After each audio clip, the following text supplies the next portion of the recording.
આગળ વાત કરીએ સાબરકાંઠા જિલ્લામાં મેઘતાંડવ જેવી સ્થિતિ છે। ખેતરો બેટમાં ફેરવાઈ ગયા છે। હરવાવ નદીમાં ઘોડાપૂરની સ્થિતિ છે અને બીજી તરફ ભમરા ગામ સંપર્ક વિહોણું બન્યું છે। જોઈએ આ ખાસ રિપોર્ટ।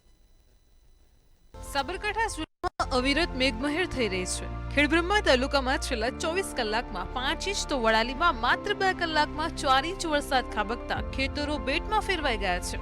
ઈડર, પ્રાંતિજ, કડિયાદરા, ચોટાસણ અને ચોરવાડમાં પણ ભારે વરસાદે નદી નાળાઓ છલકાવ્યા છે તો રસ્તા ઉપર પાણી ભરાયું છે અને જનજીવન પણ અસ્તવ્યસ્ત થયું છે।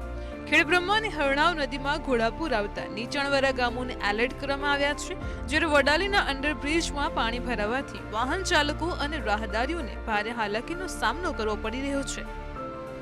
સાબરકાંઠા જિલ્લાના ખેડબ્રહ્મા તાલુકામાં મોડી રાત્રે ધોધમાર વરસાદે હરણાવ નદીમાં ઘોડાપૂર લાવ્યું। હરણાવ નદી ભયજનક સપાટીથી વહી રહી છે અને આના કારણે નદી કાંઠાના ગામોમાં રહેતા લોકોને એલર્ટ કરવામાં આવ્યા છે અને નદીની નજીક ન જવાની સૂચના પણ આપવામાં આવી છે। ખેડબ્રહ્મામાં 24 કલાકમાં 5 ઇંચ વરસાદે ખેતરોને બેટમાં ફેરવી દીધા અને જેના પગલે પાકને ભારે નુકસાન થયું છે।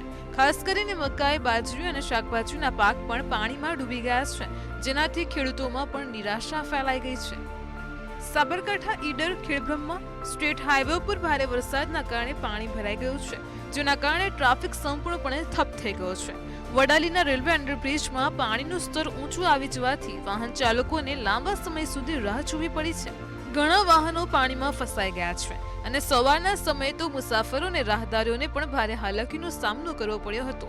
હિંમતનગર ખેડબ્રહ્મા રેલવે લાઇનનું નવીનીકરણનું કામ ચાલી રહ્યું હોવા છતાં પણ અંડરબ્રિજમાં પાણીના નિકાલ માટે હજુ સુધી કોઈ ચોક્કસ વ્યવસ્થા કરવામાં નથી આવી, જેના કારણે સ્થાનિકોમાં રોષ ફેલાયેલો છે। હરણાવ નદીમાં ઘોડાપૂર આવ્યું છે તો ગામોને પણ એલર્ટ કરાયા છે।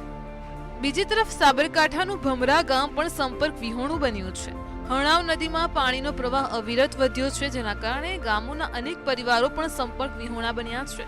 લોકોને કરિયાણું, પશુપાલન, ડેરીમાં જવામાં મોટી મુશ્કેલી થઈ રહી છે, ત્યારે સ્થાનિકોએ તંત્ર સામે રોષ ઠાલવ્યો છે।